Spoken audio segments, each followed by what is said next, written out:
Ni hao. Et oui, un bonjour en chinois car aujourd'hui la presse se met à l'heure chinoise en consacrant une large place à la visite du président Xi Jinping.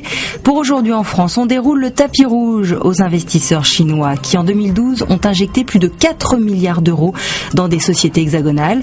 La France en a besoin, reconnaît Jean-Marie Montali.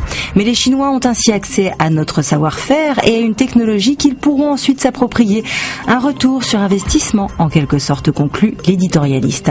Cette visite est aussi l'occasion, comme le dit La Croix dans une belle une, de dresser le portrait chinois de Xi Jinping. À 60 ans, au pouvoir depuis un an, l'homme se montre très dur contre la corruption et contre les militants des droits de l'homme. Xi Jinping est en effet implacable pour écarter tous ceux qui sont susceptibles d'affaiblir son pouvoir. Tout en maniant savamment la mise en scène médiatique de la simplicité, il est devenu, comme l'écrit le Figaro, le nouvel empereur rouge. Du tapis rouge chinois, on passe à la vague bleue française. Le mot étant une du Figaro pour évoquer l'optimisme de la droite pour le deuxième tour des municipales. Yves Tréhard en profite pour étriller les socialistes et l'appel au front républicain. Cette ficelle aussi grosse qu'inefficace. Libération de son côté parle d'affront républicain, tant la gauche a eu du mal à appliquer la consigne d'un barrage au Front National, faute de fusion refusée à droite. En page intérieure, le journal revient sur l'Égypte et la condamnation à mort de 529 membres des Frères musulmans. Un procès expéditif qui relance le débat sur l'indépendance de la justice. Mais le message politique est clair, pas de pitié envers l'opposition.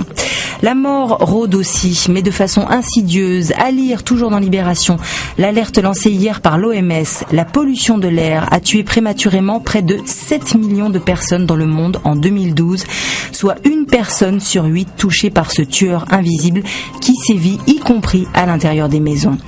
Autre menace, pas mortelle certes, mais inquiétante, celle des réseaux sociaux, avides de nos données. Aujourd'hui en France, revient sur la plainte déposée par l'UFC Que Choisir contre Facebook, Twitter et Google, en cause l'exploitation abusive des données personnelles des utilisateurs qui manquent souvent de vigilance. Il faut dire que les détails des contrats sont souvent très difficiles d'accès, pour ne pas dire carrément opaques. Toujours sur la toile, on lira cet article du Figaro au sujet des Sugar Baby, ces femmes à la recherche d'un homme prêt à les chouchouter en échange d'affection et plus si affinité.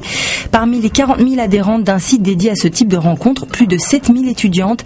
Les associations, elles, dénoncent des relations sexuelles tarifées. Pour terminer, soyons fous, 2 images du jour. L'une, signée Plantu, qui décrit les difficultés de François Hollande, qui semble un peu perdu dans la tempête des municipales. L'autre, dans Métro News, nous parle du retour des super-héros. Au cinéma seulement. Et allez, on les attend de pied ferme dans la vraie vie. À demain.